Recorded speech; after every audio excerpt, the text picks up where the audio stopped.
the cardiovascular system, and you see on here the first set of imbalances that we're looking at are going to be due to blockage in the circulation. So what is the reason here for this group of anomalies is going to be due to blockage of one or more of the coronary vessels. If you remember, what are the major coronary vessels that we have? We've got two branches coming out of the ascending aorta. We have the left coronary artery. We've got the right coronary artery. Left coronary artery gives rise to a branch that travels between the two ventricles. This is what we call the anterior interventricular artery. And we've got another branch that will be moving backwards. This is going to be my circumflex artery. Right coronary artery will be traveling here to the right side of the heart, and it gives rise to many branches. One of the major ones that I have in here, this is going to be the right marginal artery. The right coronary by itself is going to be anastomosing with the circumflex artery, which is the branch of the left coronary artery. This will allow you to form another vessel, another artery that travels between the two ventricles on the posterior aspect, and this is what we call the posterior interventricular artery. If I've got accumulated fat, let's say, in the wall of the vessel, so what happens on here to the diameter of those arteries? The diameter will be reduced, and as I reduce the diameter of the coronary vessel, this reduction will reduce the amount of blood and carrying oxygen and nutrients reaching my cardiac muscle tissue. And as a result on here, those cells gonna be weakened. So you're gonna have weakening of the cardiac muscle cells. They won't be performing as they were supposed to. And this is what will cause a major pain that we call the angina pectoris. This is different from a heart attack. Heart attack, I did have a complete blockage of the vessel. If I have complete blockage, this means no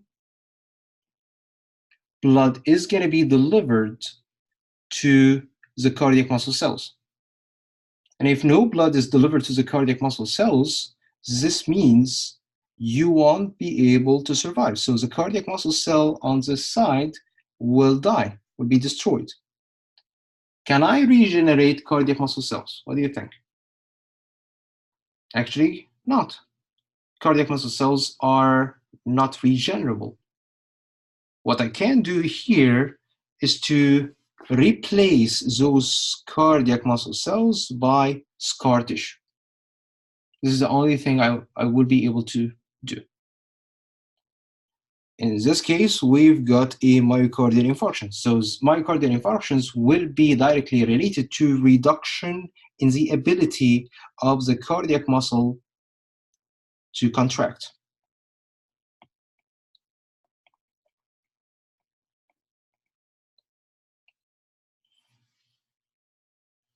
Moving on to another set of homeostatic imbalances that we're looking at today, this is going to be the abnormal intrinsic electrical conduction. A quick review of what we've mentioned before concerning the conduction system of the heart. If you remember, your heart has 1% of its cardiac muscle cells that will have the ability to generate electrical impulses. First part is my SA node that is located in the right atrium. This will cause the depolarization of both atria in the same time. Remember how the signal will travel freely between the cells simply because of the presence of gap junctions between the cardiac muscle cells. How those electrical impulses will pass down into my ventricles? I am passing through the AV node. AV node will conduct the signal down to the AV bundle, and then AV bundle divides into two branches. Those are my right and left bundle branches. Bundle branches will conduct the electrical impulses to the cardiac muscle cells of the ventricles.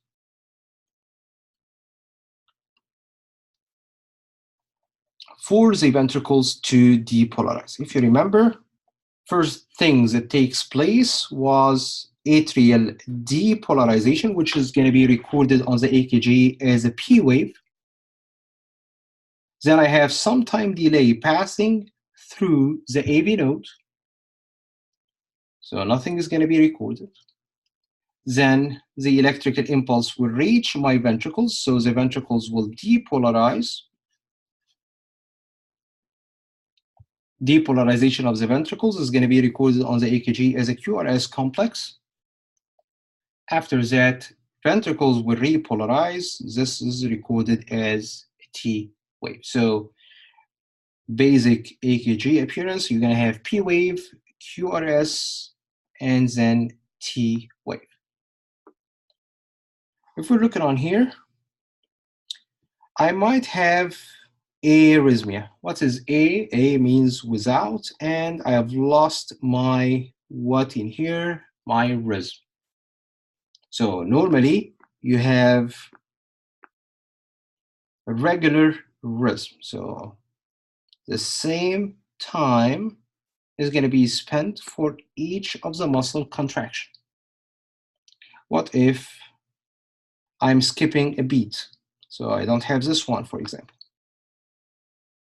So I have prolonged time before this beat. So I've lost my normal rhythm. So arrhythmia means irregular rhythm. I have lost my regular rhythm. And another problems that might take place with the conduction system, I have an uncoordination between the atria and the ventricles. So for example, if you remember, when we've seen an EKG that looks like this, I've got two P waves followed by one QRST. Two P wave, one QRST. Two P wave, one QRST. So you see on here, I have an uncoordination. Not every atrial depolarization is followed by a ventricular depolarization. So this is going to be an uncoordinated atrial and ventricular contraction. Fibrillation, I have a rapid and irregular contractions. It might be atrial. So you see on here, on this EKG, I have irregular P waves. Each one has a different amplitude on the EKG. And I have a very high rate. So you're going to be performing many atrial depolarization. But how come I don't have a QRST for each of those P waves? Why not every P wave is followed by a QRST? Simply because you have what in between the atria and ventricles? You have your AV nodes. AV node, if you remember, allows a time delay. So I am limiting here the electrical impulses passing down from the atria to my ventricles.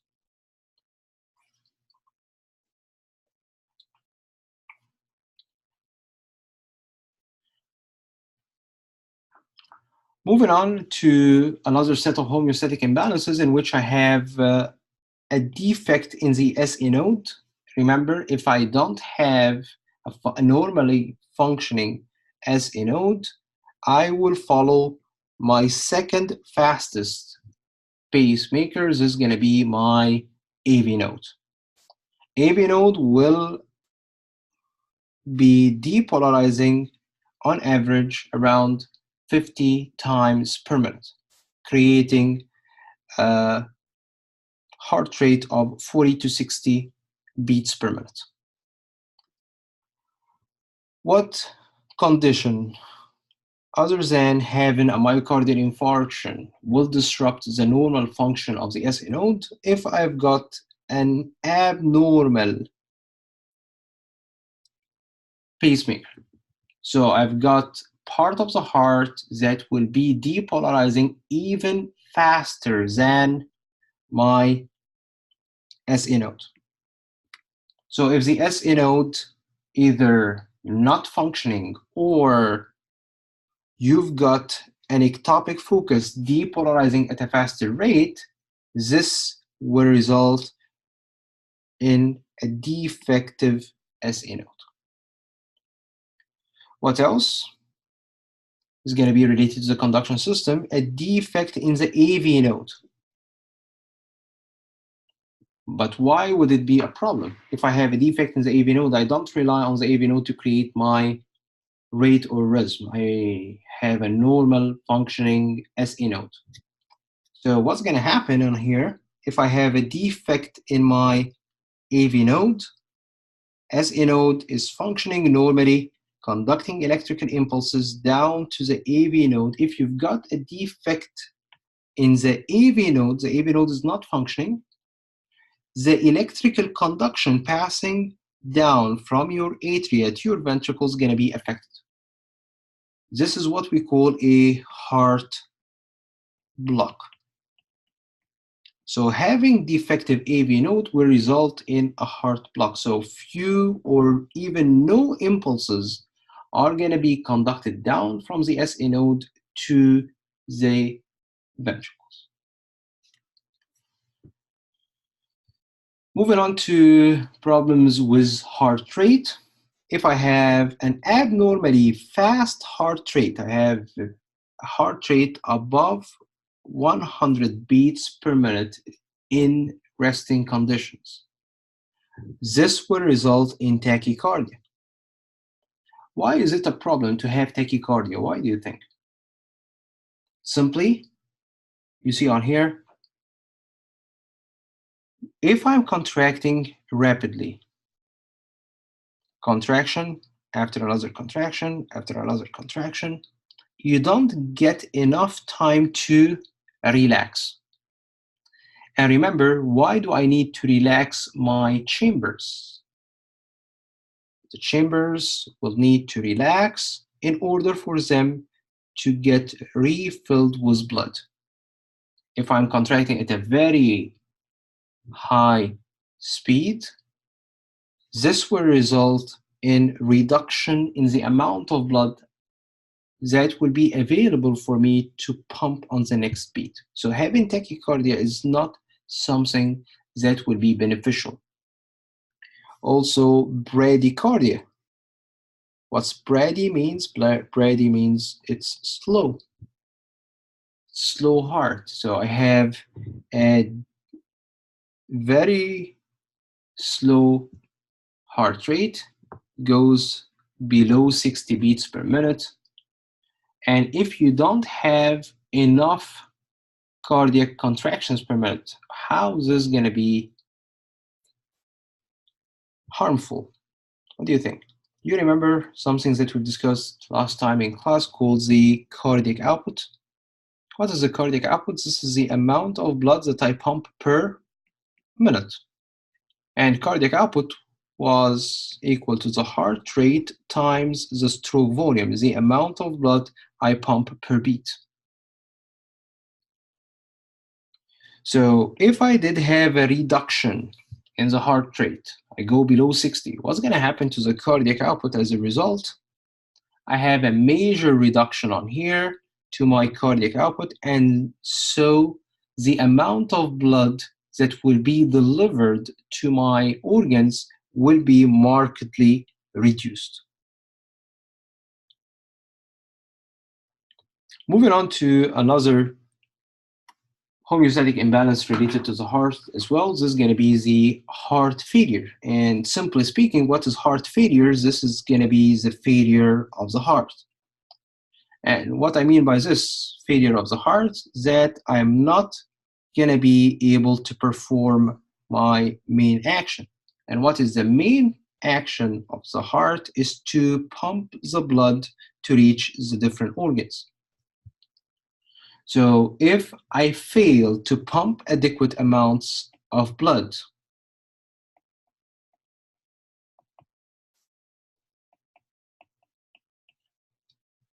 this is going to be considered a heart failure.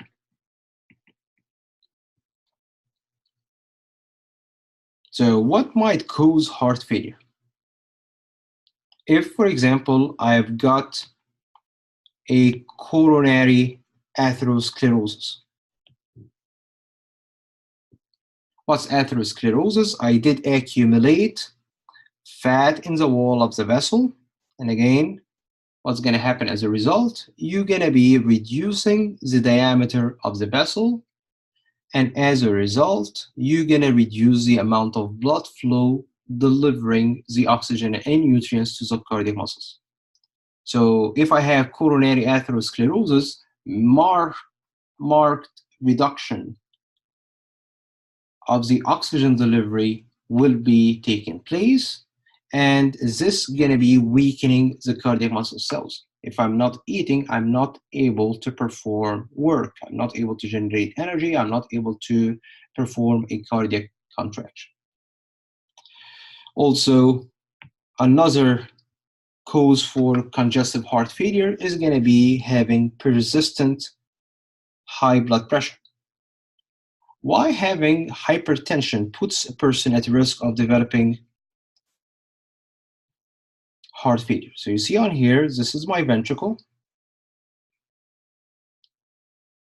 This would be my aorta. And I have lots of pressures that I need to overcome. If you remember from our last discussion, what was the pressure that you are willing to overcome to pump the blood out of the ventricle? This was my afterload.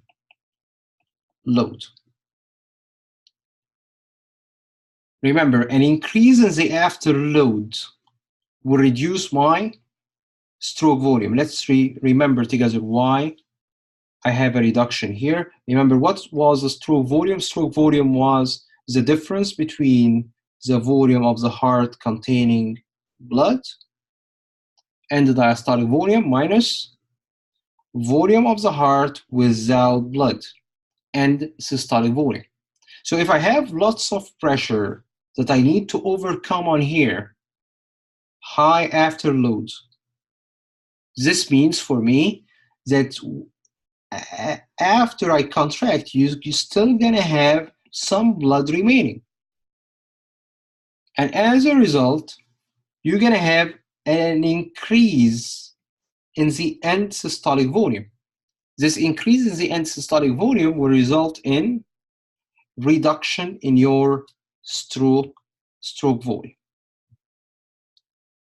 This reduction in the stroke volume will markedly reduce the cardiac output. As you remember, cardiac output is stroke volume times heart rate. So if you reduce the stroke volume, you're going to reduce the cardiac output. So the amount of blood that you are capable to pump will be markedly reduced.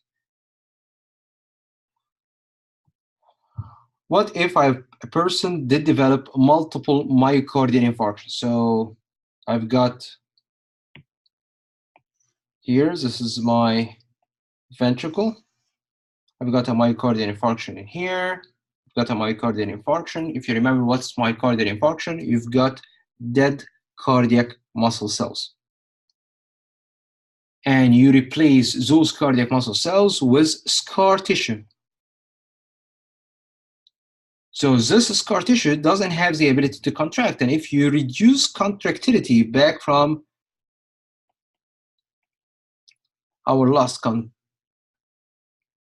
discussion in class, if you remember, a reduction in contractility will markedly reduce the stroke volume. And as I reduce the stroke volume, what's going to happen to my cardiac output? Cardiac output will be markedly reduced. I lost the ability of those muscles to contract, so the ability to pump the blood out will be markedly reduced. This will result in a heart failure. Another reason why a person might develop a congestive heart failure is having a dilated cardiomyopathy. What's a dilated cardiomyopathy? This is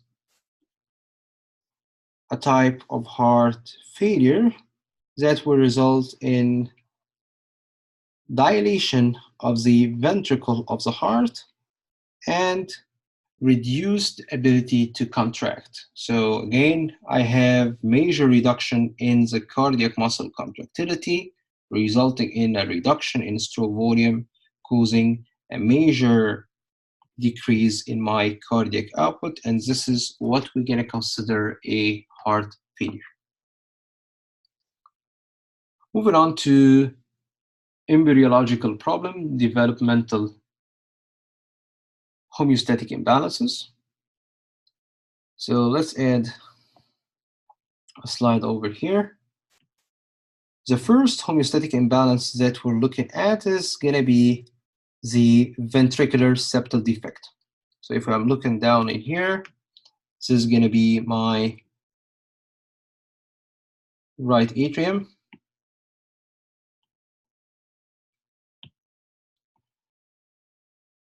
Like this is going to be my right ventricle, pulmonary trunk. This is going to be my left side of the heart. And I've got a defect in my interventricular septum. So what's going to happen? Which side did have a much larger wall? If you remember, left ventricle, I have a much thicker wall. I have a much higher pressure, if you remember. So this means what for you? This means that the blood is going to be moving from the left side to the right side. Like this. Is it a problem? Actually, it's not a major problem. Your lungs will not suffer having some oxygenated blood delivered to it. But what's going to be the problem? Over years, if this disease didn't get treated, the right ventricle will reach a size larger than the left ventricle and will apply a very high pressure, and this will be causing right to left shunt. So the blood now is going to be moving from the right side of the heart to the left side of the heart. And now I've got a problem because now I am delivering deoxygenated blood to my brain. I'm delivering deoxygenated blood to my organ systems. This is what we call the Eisenmenger syndrome. So you see on here a complication of the interventricular septal defect was the Eisenmenger's syndrome. Let's look at a different developmental homeostatic imbalance related to the heart. This is going to be my coarctation of the aorta. What is the coarctation of the aorta? You see on here, blood is going to be pumped out from the left ventricle into the aorta. The aorta will have a narrowing like this. This is what we call the coarctation of the aorta.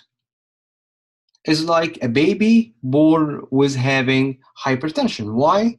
Because this reduction in the diameter in the aorta will create a very high afterload.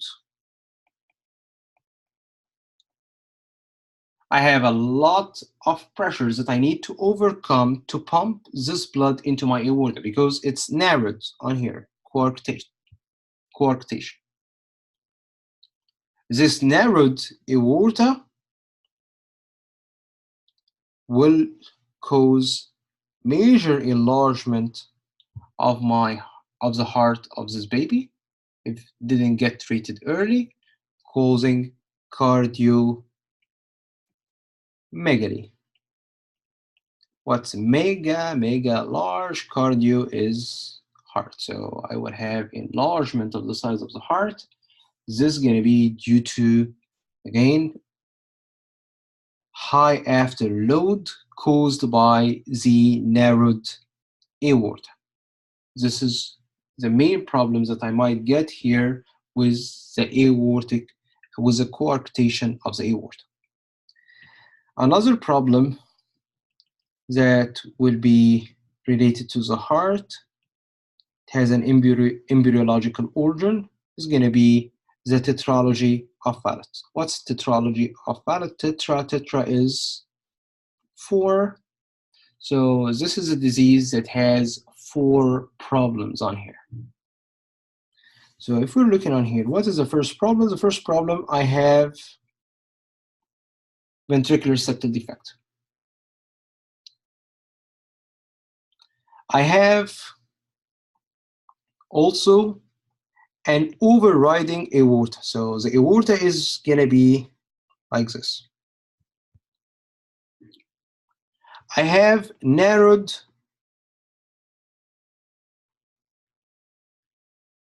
pulmonary trunk.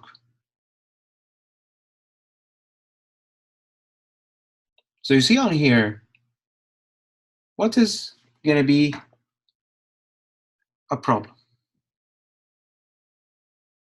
that this baby will face? Blood will find it so difficult to pass here into my pulmonary trunk because it's narrowed.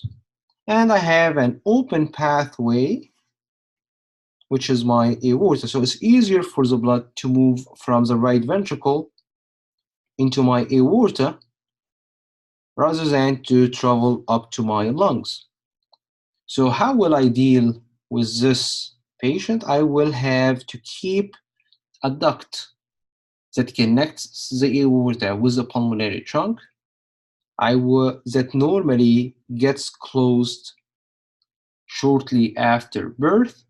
I will try to keep it open. I will try to maintain the ductus arteriosus on here to get some of the deoxygenated blood to be delivered to the lungs. This is how I would be managing this problem, for example, to get some of the deoxygenated blood to the lungs for it to become oxygenated. So this is a baby that will be born with bluish discoloration of the skin. This is a baby with cyanosis from day one, unlike my regular ventricular septal defect. It takes years for the blood to travel from my right side to the left side.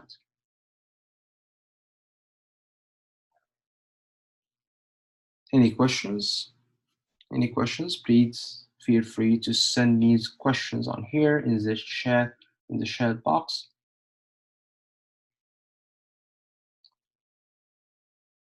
All right, so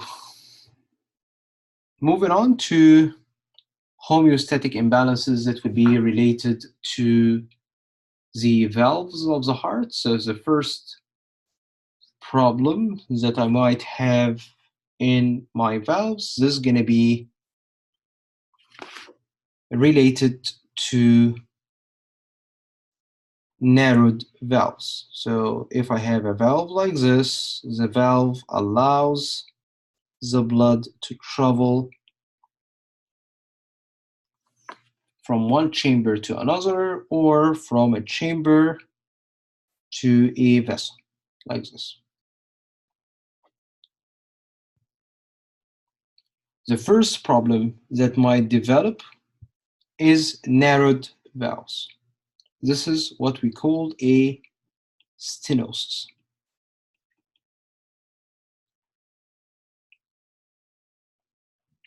Another problem that might develop is that I've got leaking valve.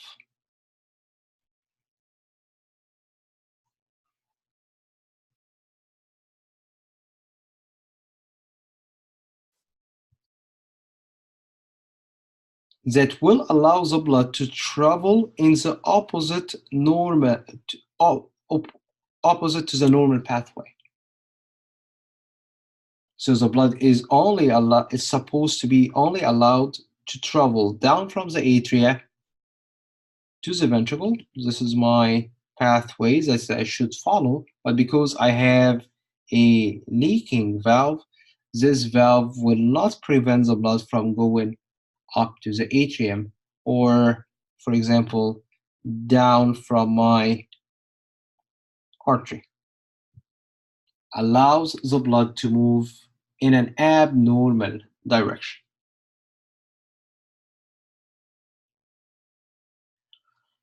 This is what we're going to call the regurg. So you've got two problems that would be related to the cardiac valves, either stenosis or regurg. All right, so my question now, do I normally hear a sound for the blood flow? If the blood is moving in a vessel or in the heart, do you hear any sound for the flow? Actually, no. Normally, the blood travels in a lamellar pattern. It doesn't create any sound. What if the blood is passing through a stenotic valve, like this? If I have a stenotic valve, the blood flow will become turbulent. And this turbulence in the blood flow will result in the production of a sound that we call a murmur. What if it's a leaking valve? What do you think? The blood that moves back, facing the blood that moves down on here, will make the blood flow to become turbulent, also will create a murmur. So again, simply speaking, what are going to be the problems related to the cardiac valves? Either I have narrowed valves, this is going to be stenosis, or I would have leaking valves, this is going to be regurgitating valve, regurg. And in both cases, I will develop a sound. Again, what do we call the sound developed due to abnormal blood flow in the heart? This is going to be a murmur. All right, so this completes our discussion concerning the heart. So let's review together what we've discussed back in class concerning the different types of arteries and veins from chapter 19, the blood vessels chapter. If you remember, an artery is the vessel that will be conducting the blood away from the heart, and the vein is the vessel that will be conducting the blood towards my heart. What are the different types of arteries? We've got elastic arteries, we've got muscular arteries, and we've got the tiny arteries here Those are the arterioles. Veins are either going to be called small or large veins, or we can simply call them a venule. Those are more the ones directly coming after I drain the blood from the tiniest form of vessels. This is going to be my capillaries. So what are the different blood vessels again that I have forming my vascular system? I have elastic arteries, muscular arteries, arterioles, and then the arterioles will bring the blood into the sets of capillaries here that will be performing the exchange with the organ cells. This blood is going to be drained through small veins that we call the postcapillary venules. Postcapillary venules will drain into small veins, will drain into large veins. A quick reminder of the major differences that we've seen between the arterial structure and the venous structure here. The structure between a vein, the difference between the structure of an artery and the structure of a vein. You see on here, we did have much larger tunica media in the artery, have much more muscles and elastic fibers compared to the wall of the vein. I have a much smaller lumen in the artery compared to this one that I have in my vein, much larger lumen. Also, the veins did have valves to make sure that you are conducting the blood in one direction because you don't have high pressure within the veins. So I need to have valves to prevent the backflow of the blood down into my veins. All right. So starting here with the first type of arteries, those are my elastic arteries, or what we call the conducting arteries. Why do we call them conducting arteries? If you remember, we did call them conducting arteries because simply they are responsible to conduct the blood during ventricular contraction and during ventricular relaxation. So let's remember together on here what we've mentioned. If you remember, the heart, when it contracts, the pressure of the blood in the artery is going to be 120. And during ventricular relaxation, the pressure of the blood in my artery is going to be 80 millimeter mercury. And if you remember, how do you create a blood pressure? Blood pressure is simply the pressure of the blood flow in the artery, or in other words, the power by which, or the force that the blood flow will be applying on the wall of the artery. If I am relaxing the heart, remember the blood still going to be flowing in my arteries, creating a pressure of 80 millimeter mercury. But remember, the heart here, the ventricles are not pumping the blood out. So if the ventricles are not pumping the blood out, how come I do have a blood flow in my arteries when my heart is relaxing? Remember, this was the function of the elastic arteries. When I contract the ventricle, elastic arteries will be stretched like this. And when I stretch those elastic arteries, the pressure inside will be reduced. So rather than having a pressure higher than 120, it's going to be reduced to become 120. Remember, when you stretch the vessel on here, you are increasing the volume of those vessels. And remember, when you increase volume, what happens to the pressure as a result? Pressure will decrease. So rather than having a high pressure like 180, this pressure will be reduced to 120 in my large arteries, my elastic arteries.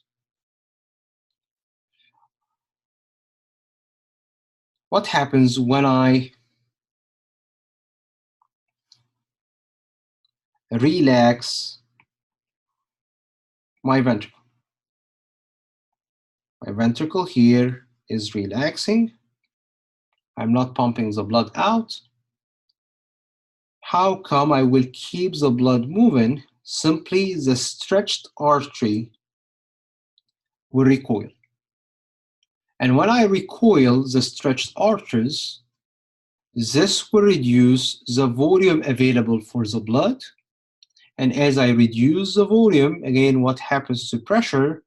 Pressure will increase. So rather than having a pressure of 0, because the ventricle is not pumping the blood when it relaxes, the pressure will increase to become 80 millimeter mercury instead.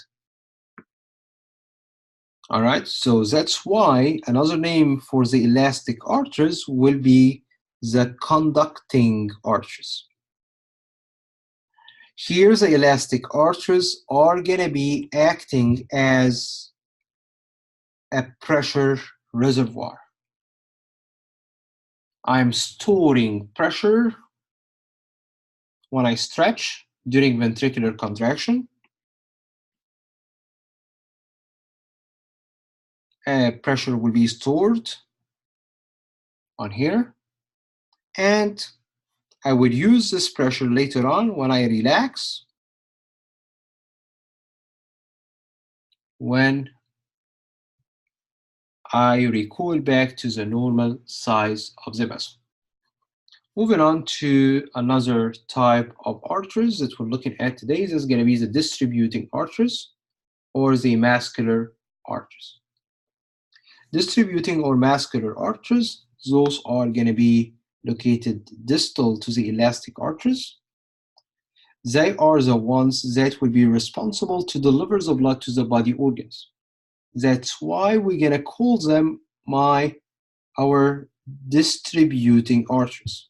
So the ones that will carry the blood, for example, to the kidney, is this going to be a muscular artery or a distributing artery. From their name, they have a very important characteristics that we need to be aware of. I have a thick tunica media. I have lots of smooth muscles. That's why we're going to call them our muscular arteries.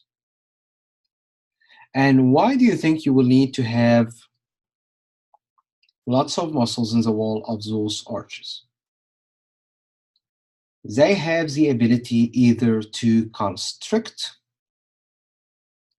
or to dilate the vessel. I will determine the diameter of the vessel according to my needs. So for example, if I am running, do I want blood to be delivered to my gastrointestinal tract?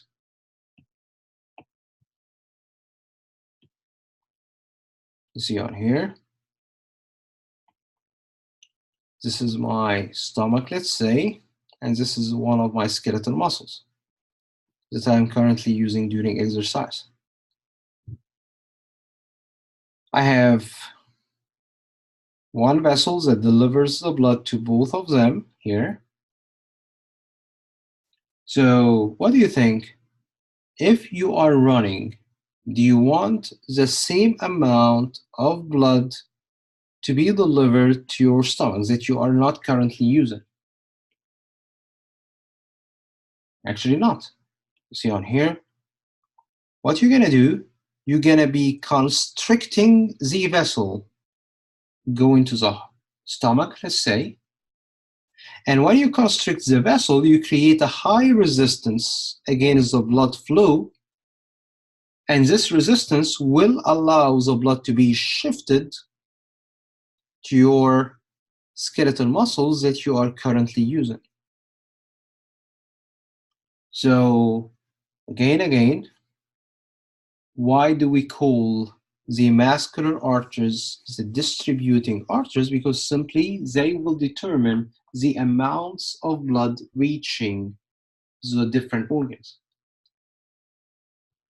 In a fight or flight response, I will need more blood to be delivered to my heart. I will need more blood to be delivered to my brain. I will need more blood to be delivered to my skeletal muscles, but much less blood to be delivered to my gastrointestinal tract, to my urinary system. So how would I be distributing the blood here? By either dilating, constricting those muscular arteries. Arterioles are going to be the smallest arteries that I have. And as they are the smallest arteries, they will create the highest resistance. That's why we're going to call the arterioles, those are the resistance vessels. The arterioles are going to be conducting the blood to the capillary beds, and they will also regulate the amount of blood by either performing a constriction. I will reduce the diameter of my arteriole, or I would be increasing the amount of blood delivered to the capillary bed by dilating my vessel. Moving on to another type of vessels that we have today. This is going to be the capillaries, and those are the smallest of all vessels. The function here is to perform an exchange with my tissue cells. All tissues will have vessels except for cartilage, epithelium. If you remember back from chapter 4 in AP1, we did discuss that epithelium is an avascular tissue. It needs to be supported by the underlying connective tissue. Although a major difference between a bone and a cartilage, which will make the cartilage much more difficult to get repaired, is that the cartilage is avascular. Other sites where I don't have capillaries is going to be the cornea and the lens of the eye, which makes perfect sense because simply if you did have, let's say, blood vessels in the cornea or lens, so if this is the eye on here, this is my cornea, this is the lens of the eye, the cornea needs to be transparent to allow the light to travel in the eye. Like this. If I did have blood vessels in here, in the cornea and lens, this will reduce the amount of light that will be capable to reach my retina.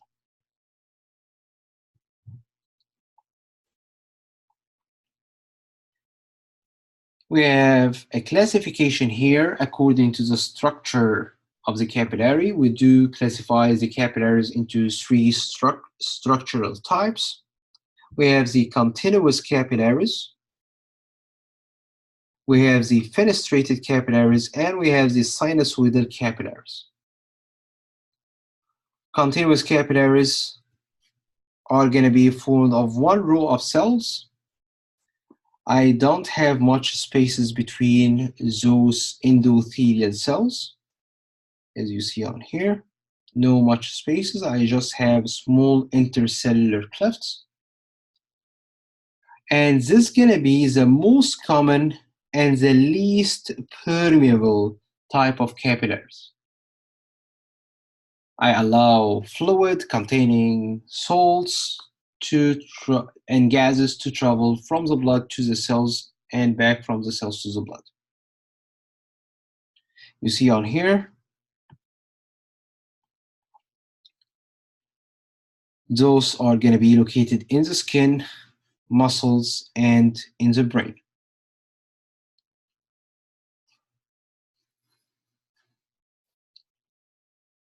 Fenestrated capillaries is the second type. I have fenestrations or pores in the endothelial cells, which will allow a higher level of permeability.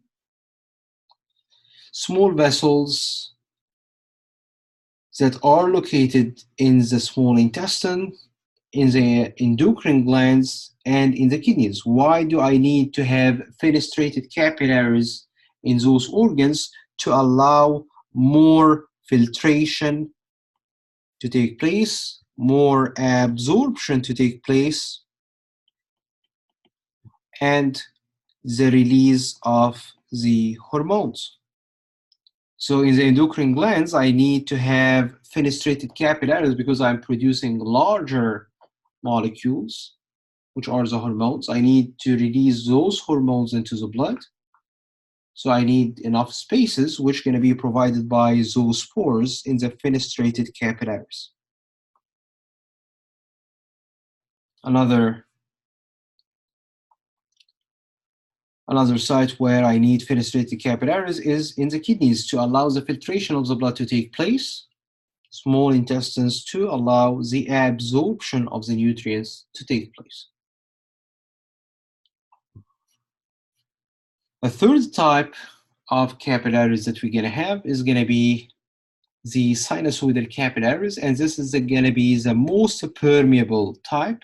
You're going to have large fenestrations, large spaces between the endothelial cells. This is going to be the most permeable type of capillaries. And those capillaries actually will have enough spaces to allow cells to travel in and out of your blood. And where do I need cells to travel? What organ is exchanging cells with the blood? Two major sites where you allow cells to travel back and forth to the blood, and from the blood, this is going to be the bone marrow and the spleen. The bone marrow is the site for the blood cell formation. So all the blood cells that you're going to be forming are going to be produced in the bone marrow. So you need to release those cells to the bloodstream. So you need a type of capillaries, which is a sinusoidal capillary with the highest permeability to allow those cells to travel. Same concept for the spleen. The spleen is the lymphatic organ, and this is where you get the activation of many of the white blood cells.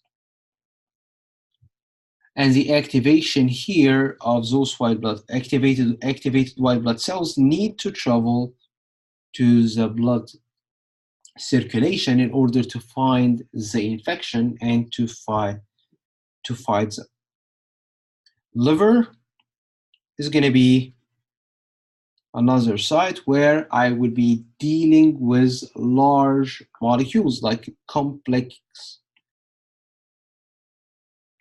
sugar, complex fats. So I need large spaces to allow the conduction, especially with large molecules of fats, to be conducted from the liver cells to the blood and from the blood to get modified in the liver. So what do you think? Write down your answers here to see also if somebody is still online or I am talking to myself. So what do you think is going to be the answer here? What vessels carry blood away from the heart? Anybody still here? Hello?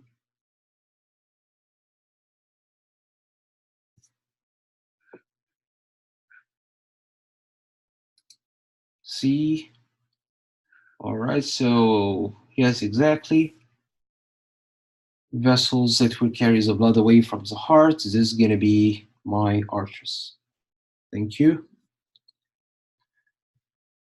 Moving on to the capillary beds and the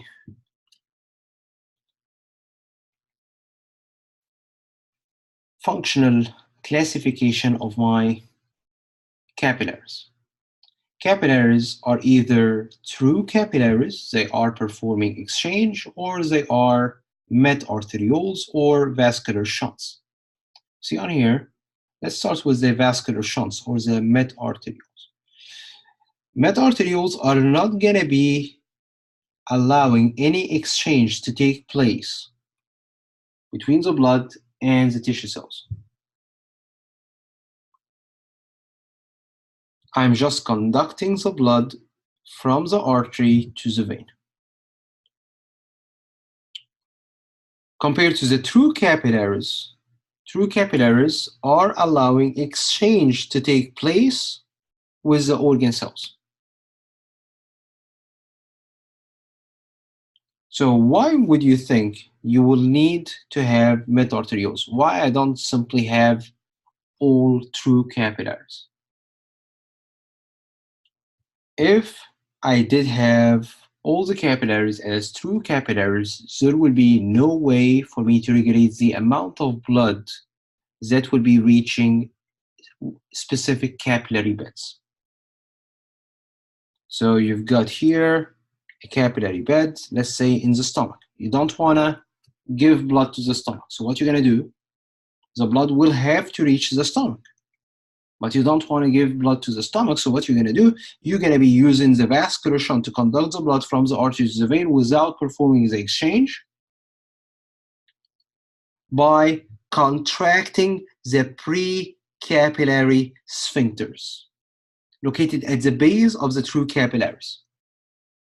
So I will constrict my pre-capillary sphincters on here, so no blood will be allowed to travel into my true capillaries, and as a result, the blood is going to be moving from the artery to the vein without performing any exchange. So I've reduced the amount of blood available for the stomach to consume. So also during exercise, I want the blood to be delivered to the skeletal muscle, let's say. So the pre-capillary sphincters will relax, and as I relax the pre-capillary sphincters, the blood now will be able to travel to the true capillaries from the vascular shunt and will allow exchange to take place with the muscle cells. So I will be able to deliver nutrients, I will be able to deliver oxygen to my muscle cells for them to perform their muscular contractions. So again, we've seen two types of capillaries according to the function. According to the function, we divide the capillaries into either vascular shunts or true capillaries. According to the structure, we have the least permeable and the most common type of capillaries. This is going to be the continuous capillaries. I have a higher permeability provided by the fenestrated capillaries, and you see the endothelial cells are going to have pores which will allow greater permeability.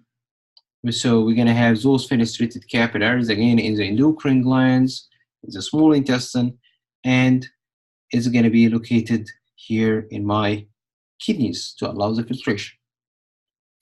A third type, again, of capillaries, those are the most permeable type of capillaries. They have large pores, they have large spaces between the cells. They will allow maximum permeability, allowing even movement of cells in and out of my bloodstream. All right. So what happens when a person exercises? Remember, the resting cardiac output was equal to around 5 liters, right?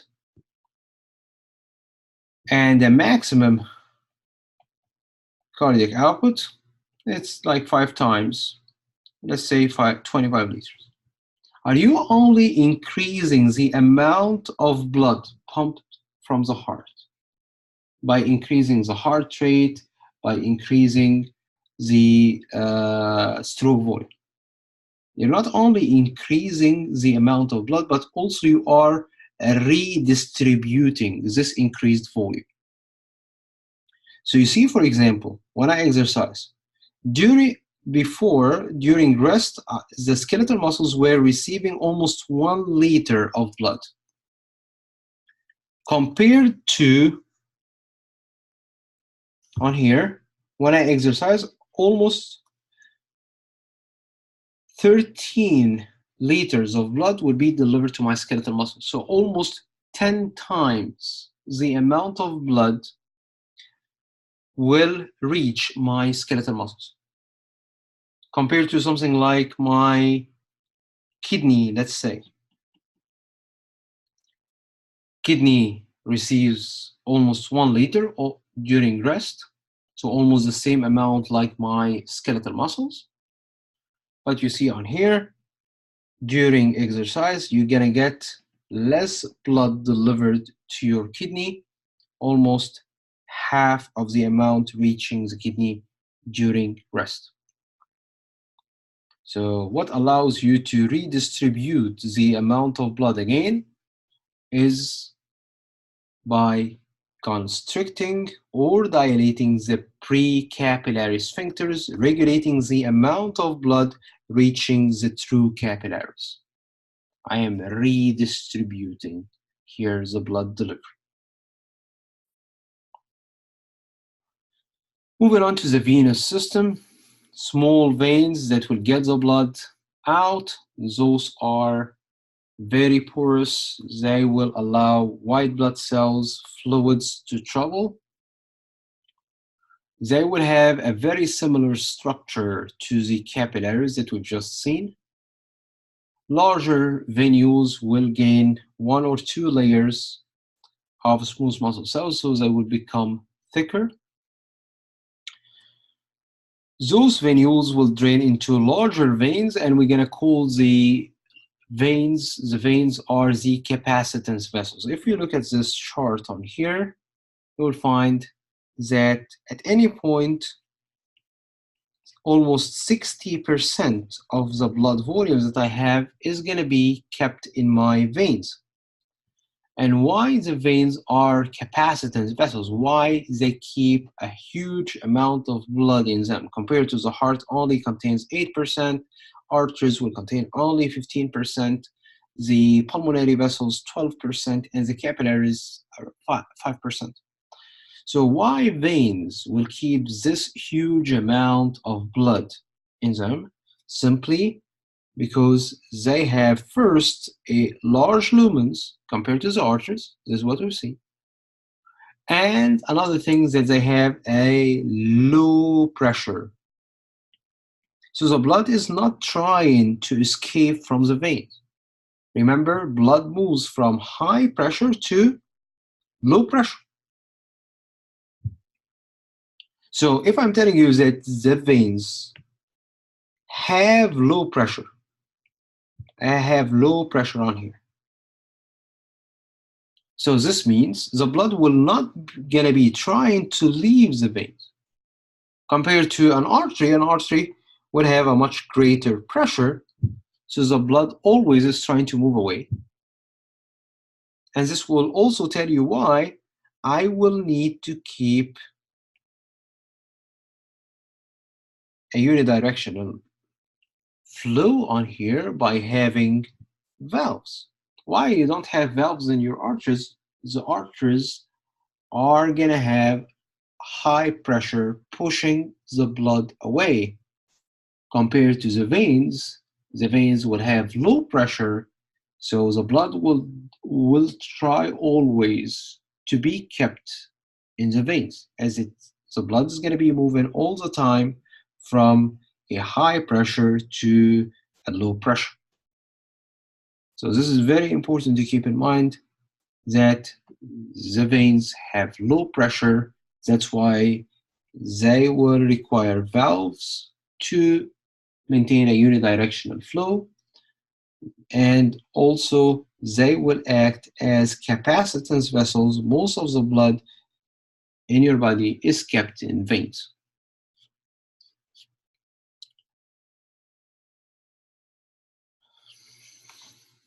A quick overview of the blood pressure. What is the blood pressure? Blood pressure is simply the pressure applied by the blood flow on the wall of the vessel. What we're concerned with is the pressure in the arteries. This is my main concern in this part of the chapter. So why do I have pressure? Why is the blood is going to be applying pressure on the wall of the vessel? Because the blood, as it flows through the vessel, you're going to have friction to the wall of the vessel. And this friction will be generating the systemic pressure.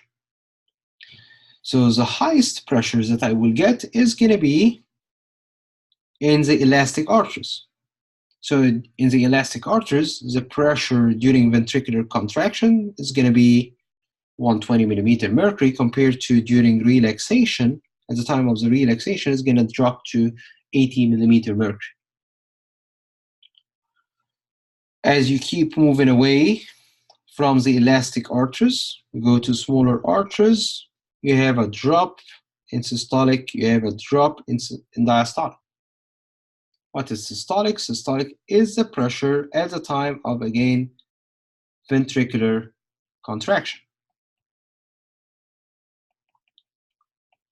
Compared to the diastolic, diastolic is, this is the blood pressure during ventricular relaxation. So you see on here, a major drop will be taking place in this part on the graph. This is going to be represented by the arterioles. Why do I have this major drop? Because I have a very high resistance.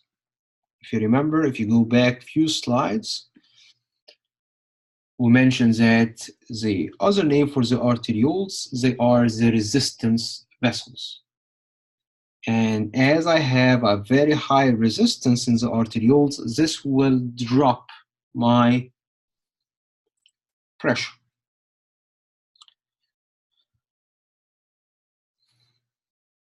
What is the pulse pressure? So if you feel the pulse, feel one of the arteries, what can you actually feel? Do you feel the blood flow? Do you feel the pressure? What do I feel as pulse? Simply, you feel the change in pressure.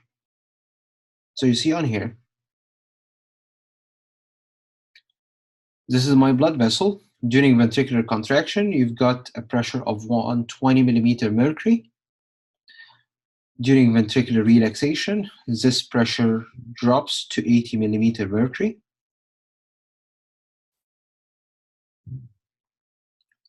What I feel is the difference between the two pressures. So just during contraction, when I have 120, if it was kept 120 all the time, you will feel nothing. If it was kept 80 millimeter mercury all the time, you will feel nothing. What you feel as pulse is simply the change in the pressure. So if I have very strong pulse, this means what? This means I have a major difference between the systolic pressure and the diastolic pressure.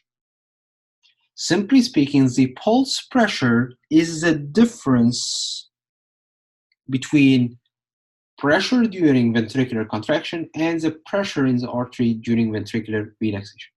Systolic pressure and diastolic pressure.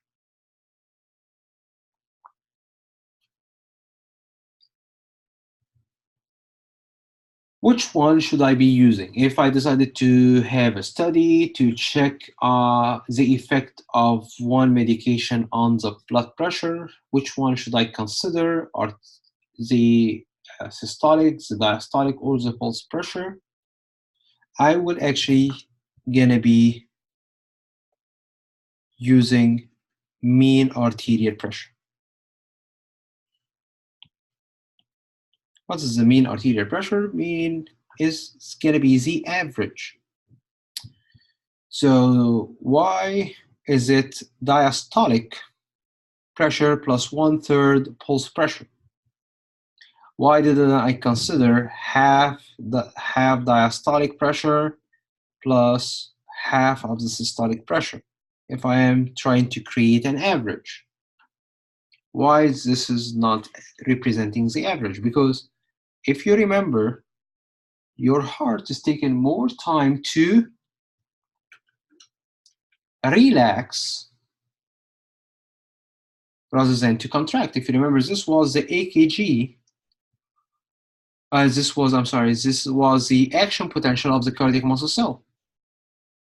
I did increase the time to relax in order to refill with blood. So you take more time to relax than to contract, almost 3 times.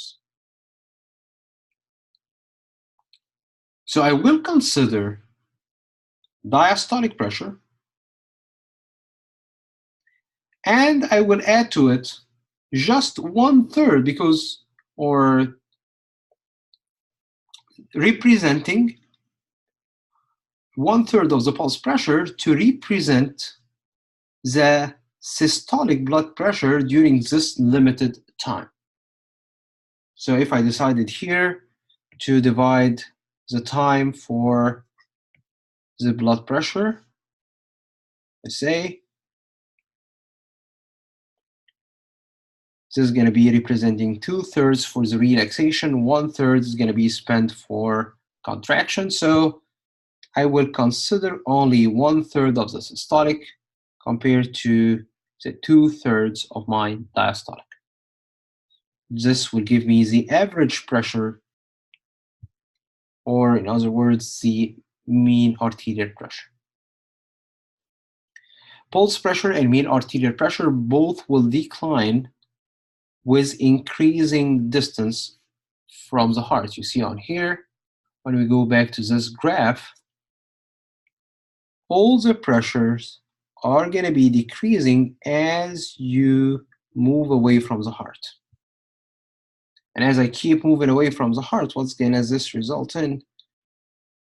I won't have any difference between the systolic pressure and the diastolic pressure in my capillaries, for example, in my veins. So if you check a vein, any veins that you have in your skin, do I have any pulse in those veins? No. Why? Because systolic pressure is almost equal to the diastolic pressure. And what is the pulse pressure? Pulse pressure is, again, the difference between systolic and the diastolic. If I don't have a difference, I don't have pulse in the veins. Capillary pressure will range between 15 to 35 millimeter mercury. Why should I keep this low pressure in my capillaries? Why do you think? Don't you want to have a greater pressure to allow more blood to be delivered into the capillary beds to perform much more exchange? Actually, you don't need to. Simply, those capillaries are permeable. You have the level of permeability that you want according to the type of capillaries that you have. Another thing is that the capillaries are fragile and they might rupture if you did increase the blood pressure to a certain limit. So you don't want to increase the blood pressure beyond this range, because this will cause rupture of the capillaries, and actually I don't need to have high pressure to allow the capillaries to become more permeable, because I have the level of permeability that I need.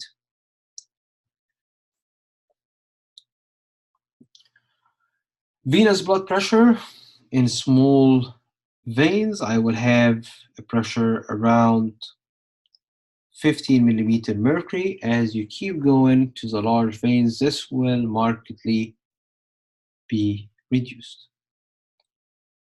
So if I have that very low pressure in the veins, how am I able to push the blood up back to my heart? So in order for me to push the blood to the heart, if I'm coming down, let's say from the superior vena cava, here, I don't have a problem. Blood is going to be delivered to the right atrium. It's moving down with the gravity, so you don't need to exert much effort. But what if I'm getting this blood from my leg all the way to be conducted to the right atrium through the inferior vena cava? So I am moving against the gravity for a large distance, or a very huge distance that needs to be traveled.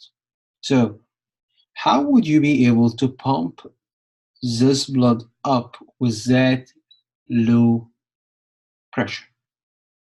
First thing is going to be by compressing those veins by your leg muscles. So some muscles on here, when they contract, they will compress the veins. And when I compress the vein, what's going to happen? I will reduce the volume. And when I reduce the volume of the vein, pressure goes up, blood moves from high pressure to low pressure. So here I'm creating a state of high pressure compared to this segment, let's say. So the blood is going to be traveling from a high pressure to a low pressure against the gravity. But when you don't keep them contracted all the time, so you need to add valves on here. So when you relax the muscles, the blood doesn't go backwards and accumulate in the leg veins. This is what we call the muscular pump. Another factor that will affect the venous return is going to be your lungs. If I'm looking on here, this is my lung like this. It's going to be connected to the trachea by the main bronchi. And if you remember, the lungs are kept inside the thoracic cavity. Those are my ribs. And surrounding the lung, we're going to have a membrane, a serous membrane, formed of two layers, a visceral layer and a parietal layer, like this. Visceral layer is directly attached to the lung tissue, and the parietal layer is directly attached to the thoracic cage, or the thoracic, the chest wall. What do you think? Your lungs have tendency to expand or to recoil. I'm looking here at my lung. This is my lungs. This is representing the lung on here. So if I did inflate the lung is like a balloon. If you did fill it with air, expand it, you stretch it like this. If you're not getting any more air passing in here, what's going to be the tendency of your lung? Will it be trying to expand more on its own without you pushing air in? Or will it be trying to recoil? Yes, exactly. You're going to be saying here, I will try to recoil.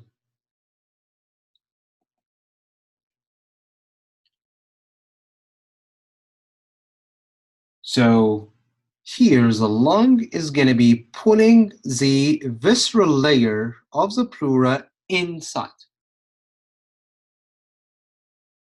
How about your muscles?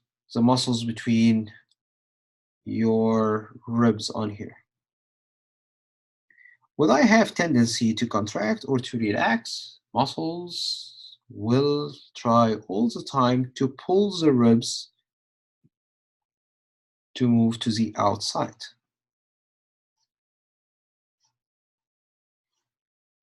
So your chest wall has tendency to expand, and your lung always have tendency to recoil. So what happens between the two layers of my pleura? If this is my pleura, this layer is moving in, this layer is moving out. So what happens to the volume in between the two layers? Space in between is going to be increased. We increase the volume between the two layers, and as a result, what's going to happen to the pressure? Exactly. Pressure is going to be reduced. I am creating a suction force within my chest. The suction force is created in the thoracic cavity, and what else is located next to your lungs is going to be your heart. So this negative pressure that I'm creating when I breathe in and out will allow the blood to move up back to the heart against the gravity. We call this is a respiratory pump.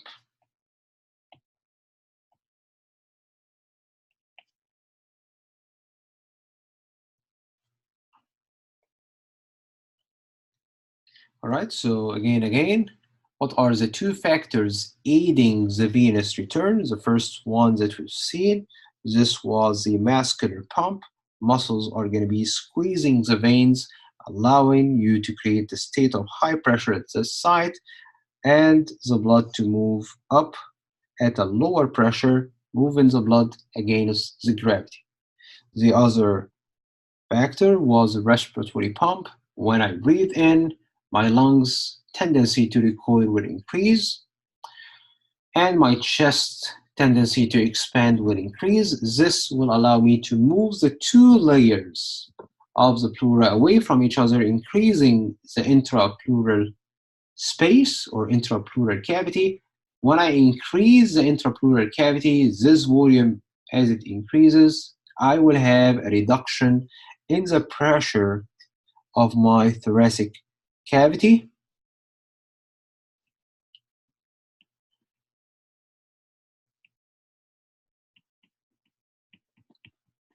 And as a result of this reduction, I would be able to pull blood, to move the blood against the gravity. Other factor here that we might consider also is going to be the vascular constriction of the veins under the effect of the sympathetic nervous system. Sympathetic control allows you to constrict your veins, and as you constrict the veins, you're going to be reducing the volume available for the blood. Again, when you reduce volume, what happens to the pressure? Pressure goes up, allowing you to move the blood against the gravity. All right?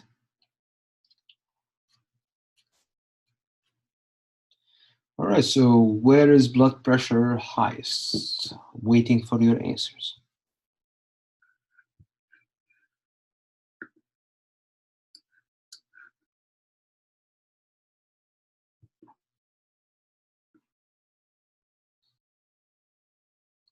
Blood pressure is highest exactly here in the elastic arteries. Remember, this is the first type of arteries that the blood will reach coming out of the ventricle.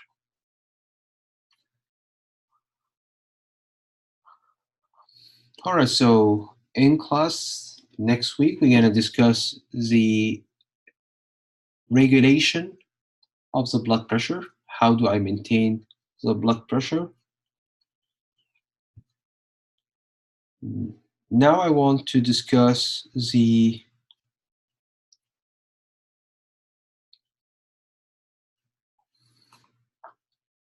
homeostatic imbalances that will be related to the vascular system. All right, so the first set of homeostatic imbalances that we're looking at in the blood vessels is going to be the varicose veins. You remember, veins will have a very thin wall, very large lumen, and very low pressure. And I did have valves that will maintain the unidirectional flow of the blood. So I'm allowing the blood to move up and to not move back down. What if I have a problem here in my valves? My valves are leaking the blood down, so I'm not totally blocking the backflow. As I have a thin wall of the veins, and I am accumulating blood because the valve is leaking, so the amount of blood that I have inside the vein will increase, and this will result in forming sacules filled with blood,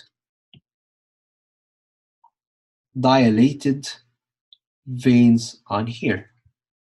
I have sacs filled with blood due to the accumulation of the blood in those vessels. Again, the main reason for varicose veins is having those leaking valves.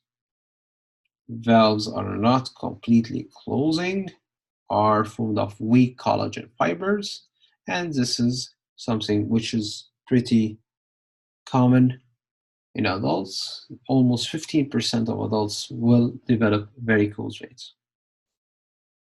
What are the common sites for the development of varicose veins? Usually they will affect the parts of the body that will be affected the most by the gravity. So leg veins, anal veins, the pampiniform plexus of vein located in the spermatic cord in males, all those are affected by the gravity.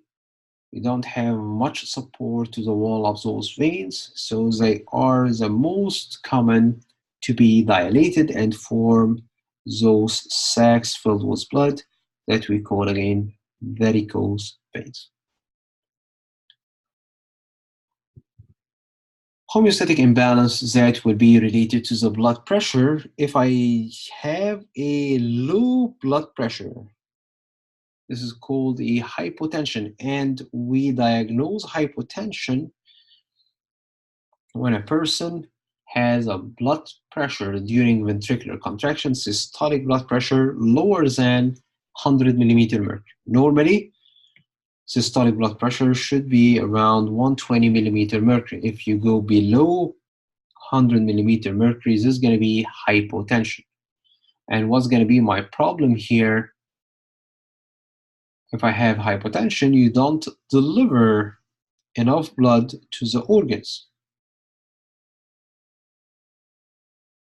Not going to be able to conduct enough blood if I don't have enough pressure.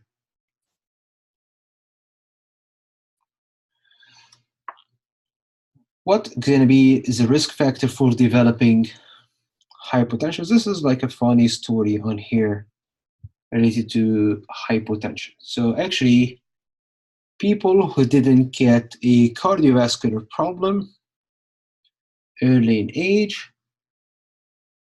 and now they become older, they will develop hypotension. So you see on here why a person, when he gets older, develops hypotension. If you remember,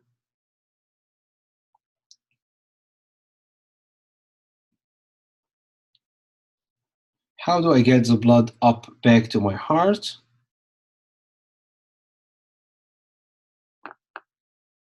Again, it's the gravity. I'm getting it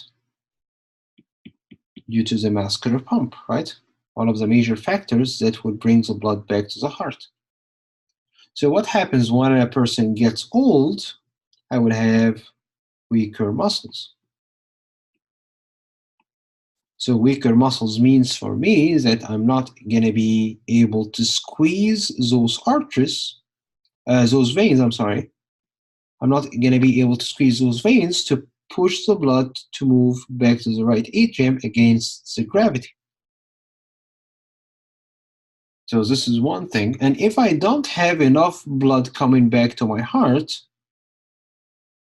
what's going to happen to the amount that I would be pumping out? If low venous return, this means low cardiac output.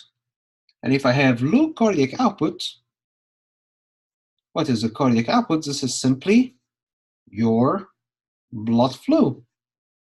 So I have reduction in the blood that flows in my arteries. And if I have a reduction in the blood flow, the amount of pressure applied by the flow will be reduced. So if I have no cardiovascular problem, like for example atherosclerosis, and over years I will have weakened skeletal muscles, so I will develop low venous return that will result in low cardiac output. Reduction in the cardiac output will result in reduction in the blood flow.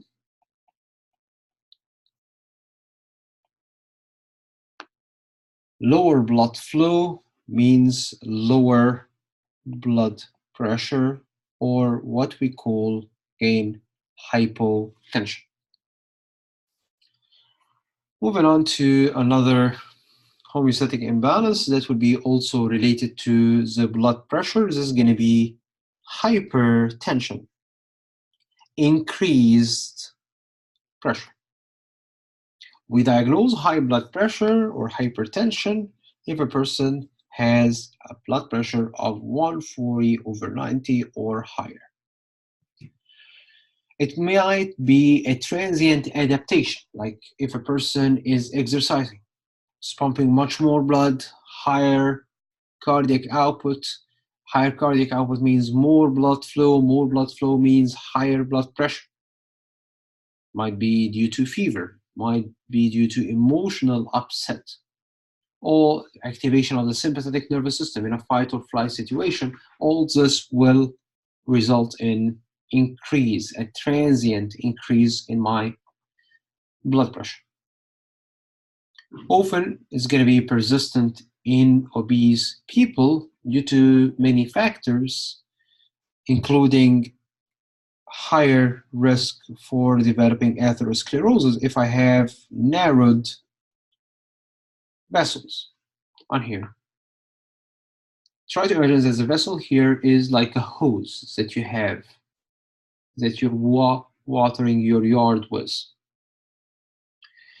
What happens if you squeeze the end of the hose? You narrow the diameter of the hose.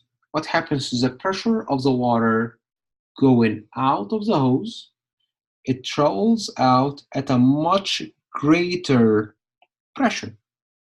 I have a much higher pressure when passing through in a smaller diameter. So a person who has deposited large amounts of fat in the hypodermis also will be depositing more fat in the vessels. So developing atherosclerosis will narrow the vessel and will increase the blood pressure. It might reach 140 and much higher even. Moving on to a set of homeostatic imbalances here, which is the shock. What is shock? Shock, simply speaking, is a reduction in the amount of blood delivered to an organ, or in other words, what we call a reduction in the tissue perfusion.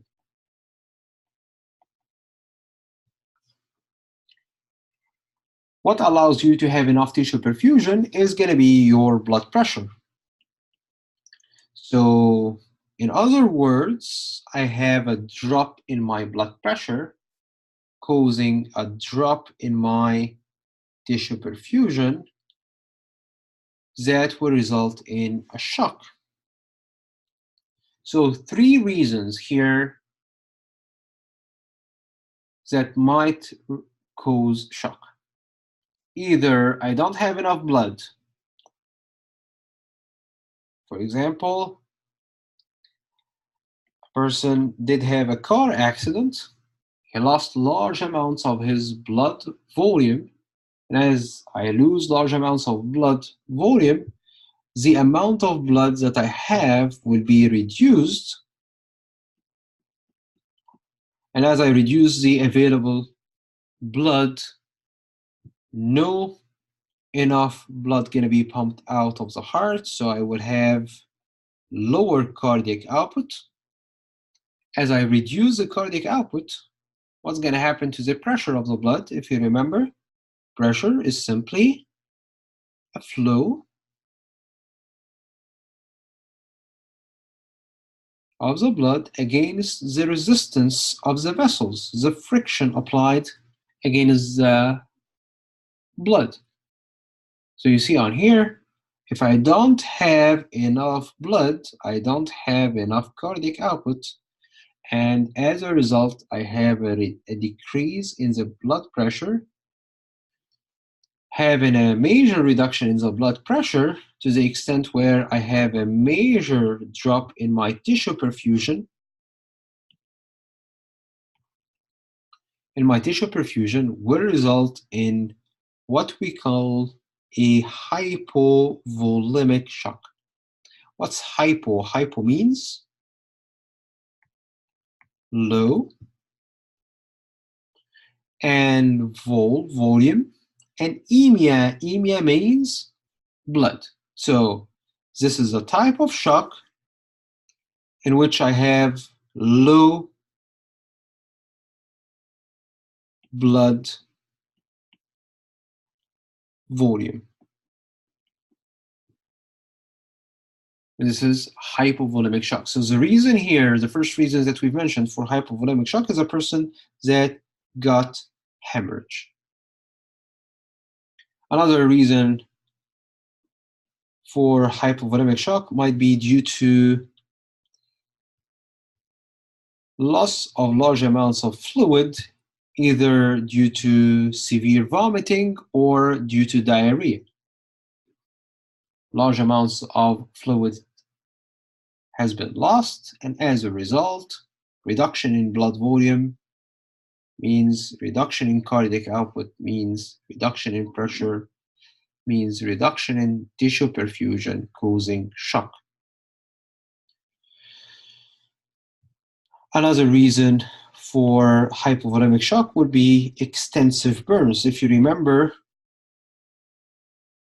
why in case of burn a person will have hypovolemic shock? In case of burn, I have destruction of the cells. So the cells will release their content, all the solutes, all the intracellular solutes are going to be released to the outside. And as a result, this will increase the osmolarity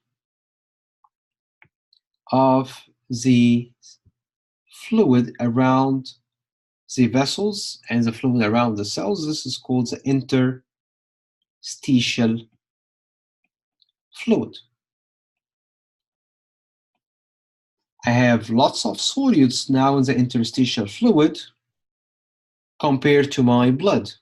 I have less solutes. So what's going to happen?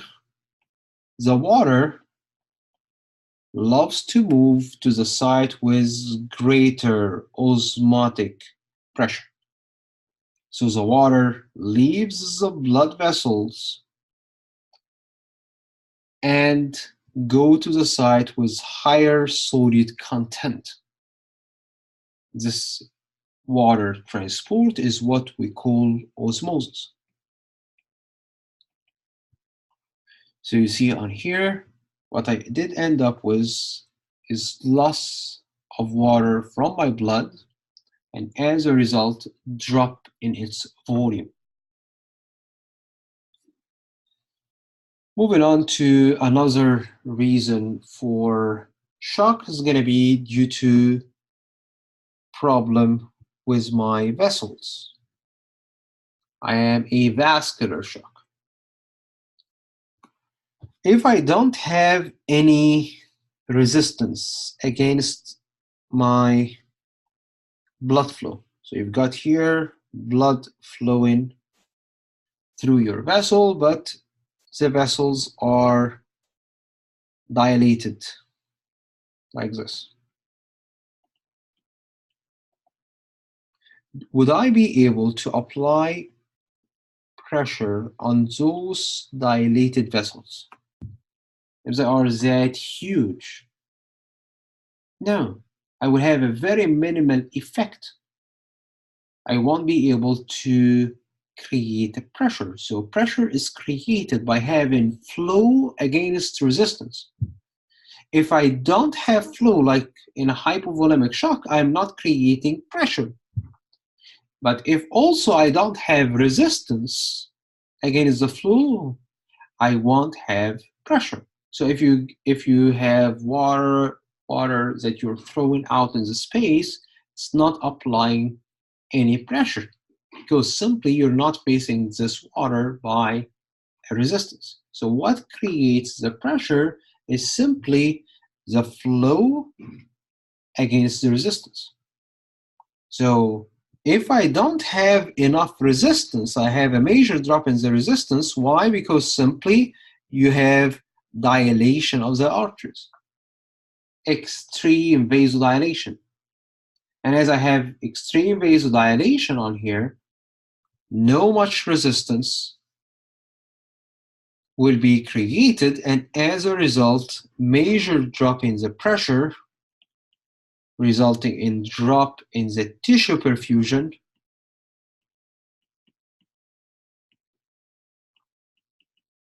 and thus will develop a shock, which is simply drop in the tissue perfusion. This time, what was the reason behind this shock is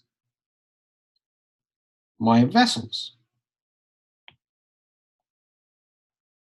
I had major vasodilation.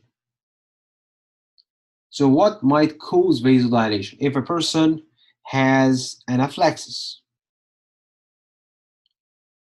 What's an anaphylactic shock? I have extreme sensitivity to certain food, let's say. So I did eat something that I have allergy against. So what's going to happen? My immune system will be activated, and as it gets activated, it starts to create a major inflammatory response, causing vasodilation of all the arteries, all the vessels. This extensive vasodilation that will take place will dramatically drop my resistance.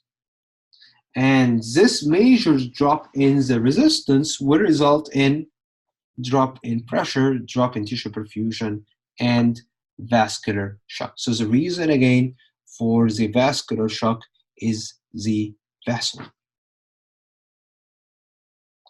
Third type of shocks that we're looking at today is going to be the cardiogenic, heart-genic formed or produced. So this is a shock produced by the heart.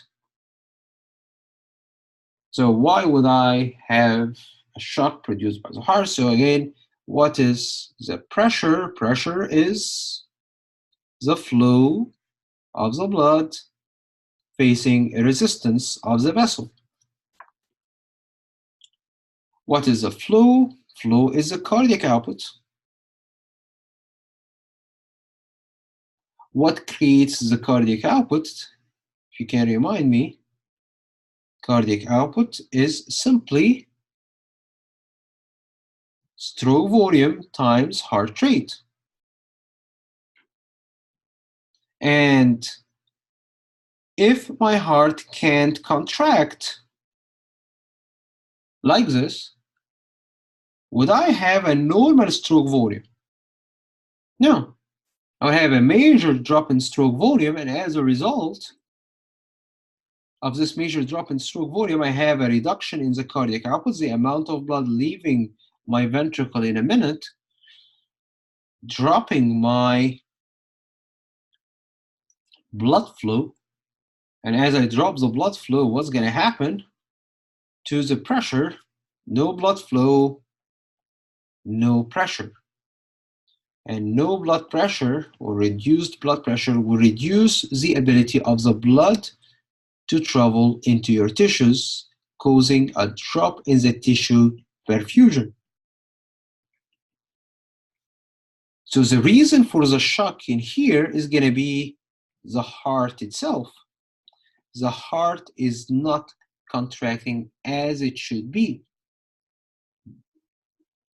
So you see on here, this results in a cardiogenic shock. So what it might be the reason why my heart is not capable to perform adequate cardiac contractions?